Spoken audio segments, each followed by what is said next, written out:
Human history as we know it today is like an iceberg. There's a lot more under the surface than we are knowledgeable about. And then there are the anomalies, things that are hinted about in history, and yet we have no clue where they are, if they ever existed, or were they just figments of an ancient imagination. Welcome to Nutty History. Today we're looking at ancient mysteries that are yet to be solved.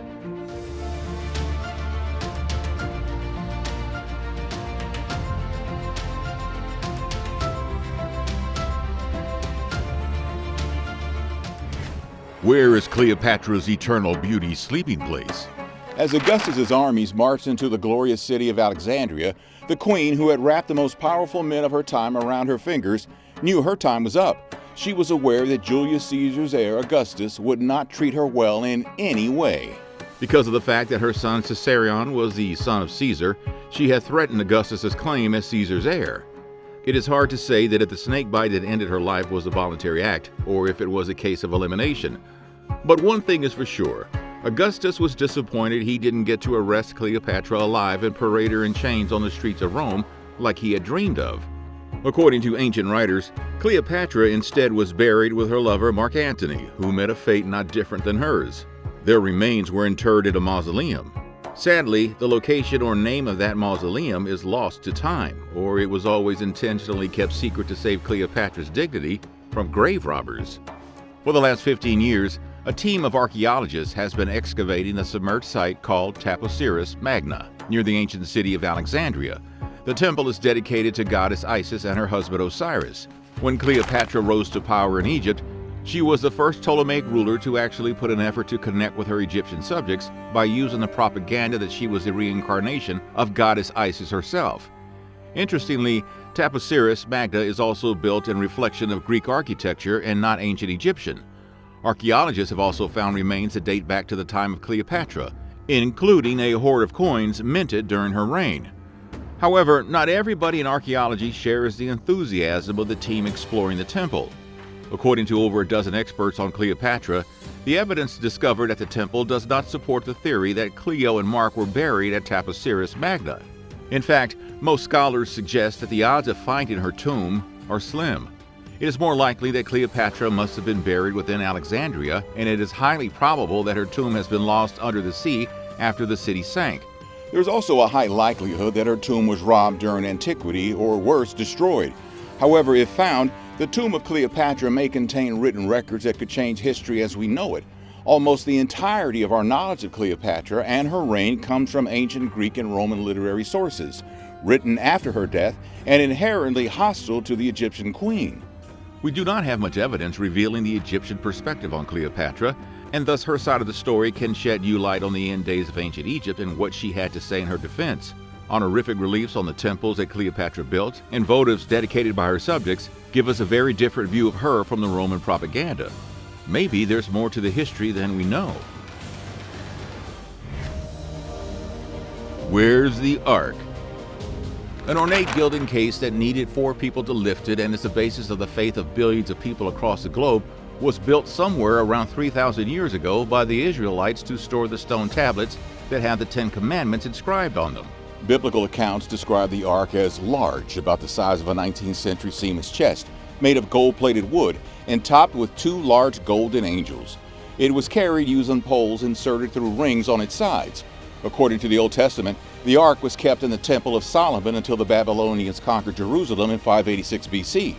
During the invasion, the temple was looted and destroyed, and the ark's whereabouts have been the subject of volatile speculation ever since. A plausible theory states that the Babylonians took the ark with them to Babylon, but there are many who oppose this notion because they firmly believe that Israelites must have hidden the ark before Babylonians arrived. A third theory, however, claims that the ark was smuggled to Ethiopia by Menelik, the son of Solomon and the Queen of Sheba. The Ethiopian Orthodox Tewahedo Church claims to possess the ark in the city of Aksum, where it is kept under guard in a church. But such a claim has been shot down by Edward Eulendorf, a former professor of Ethiopian studies at the University of London, who claims to have examined the chamber where the ark is supposed to be stored. He declared that the church had a medieval wooden box with nothing inside it. There are more rumors that make things more complicated. Some assert that the Knights Templar took the Ark to France, while other rumors claim that after ending up in Rome, the Ark was destroyed in a fire at the Basilica of St. John Lateran. Some even claim that the remains of a destroyed ark made their way to Zimbabwe. Whatever the truth is, it has become a matter of faith. The land of woman kings. In the patriarchal history of humankind, a matriarchal society of Sapphic women living in complete harmony, but also trained to fight and defeat any army of men, no matter their might, has been nothing but a legend for thousands of years. From Homer's Iliad to DC Comics' Wonder Woman series, Amazon women have fascinated the world with a what could have been if women ruled the world scenario. But did they really exist? And if yes, then where?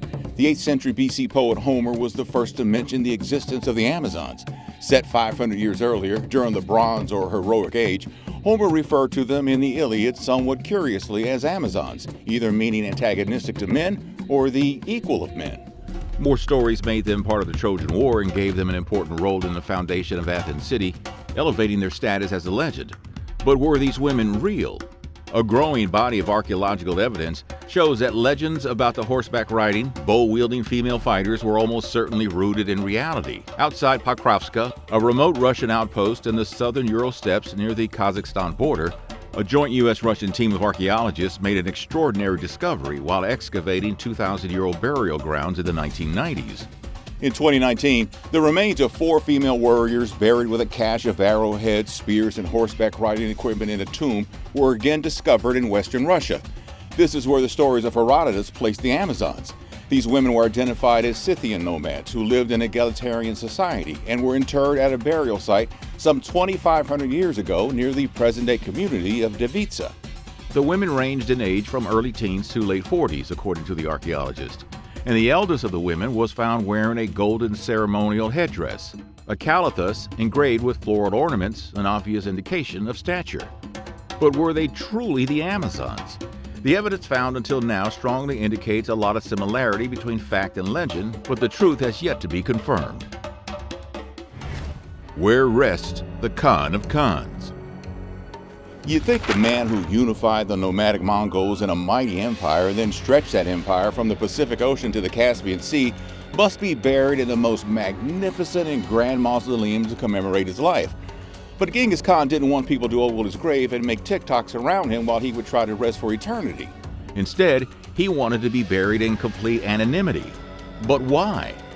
There could have been many reasons behind his choice. Safety from grave robbers, humble and anonymous death, avoiding desecration by enemies, honoring their gods. There are multiple theories as to why Genghis Khan wasn't full of hubris when it comes to the matter of the afterlife, unlike many more rulers before him. But one thing is for certain, his word was the word of God for his heirs and subjects, and it seems it still is for modern Mongolians. That religious reverence is one of the main reasons why his tomb has not been discovered in the last 800 years. When Genghis Khan was mortally wounded in his final battle, he asked to be buried in a secret place. A grieving army carried his body home, killing anyone it met to hide the rout. When the emperor was finally laid to rest, his soldiers rode 1,000 horses over his grave to destroy any remaining trace. Most Mongolians have respected the dying wish of their great historical leader, and yet that hasn't stopped the efforts for the search. Foreigners have tried to pinpoint the grave location through historical texts, expeditions, and even satellite imagery. But the Great Khan remains elusive. While some people think that Mongolians don't want the grave to be found due to a curse, for Mongolians, it's just simply a matter of respect. So finding this grave is like looking for an ultra-slim needle in a haystack. Mongolia is huge and underdeveloped. It is more than 7 times the size of Great Britain, but with only 2% of its roads. The population density is so low that only Greenland and a few remote islands can beat it. As such, every view is an epic wilderness. In a nutshell, Mongolia is like an unfinished, unpolished sandbox video game where the map is huge but has nothing to populate it. So basically, when every piece of the puzzle looks the same, you really don't know where to begin searching for the tomb. One possibility is that Genghis Khan was buried in Mongolia's eastern Khinty province, where he was born. But then the question of logistics comes into play. Genghis Khan died at the age of 67 battling Tanguts in what is now northwestern China. Transported his body from there to Khinty or to Burkhan Khaldun, the sacred mountain Genghis Khan was fond of, without rot is highly unlikely for that time. So, it is likely that Genghis Khan was actually buried in the Ordos region of northwestern China. But how would you find the exact spot? Unfortunately, we can't, according to Marco Polo. In his memoir, Marco Polo wrote that only 20,000 people knew the location of the Great Khan's tomb, and they were all killed later to keep it a secret. Think about that. That's just crazy. The Lost Labyrinth of Egypt. In the 5th century BC, when Herodotus arrived in Egypt, everything about the ancient civilization was a cultural shock for him. Women having almost the same equal rights as men baffled him. The shaved heads of both men and women perplexed him, and the architecture amazed him. Of course, there were pyramids and grand statues, especially the Sphinx, that impressed him, but what astonished him most was the labyrinth. Now, it is perfectly common if you have never heard of the Egyptian labyrinth. Not a lot of people remember it. Herodotus described it as the work beyond wonders. According to him, the labyrinth surpassed the effort, creativity, and engineering accomplishment of all Greek buildings put together. But if the labyrinth is such a glorious architectural achievement, where is it?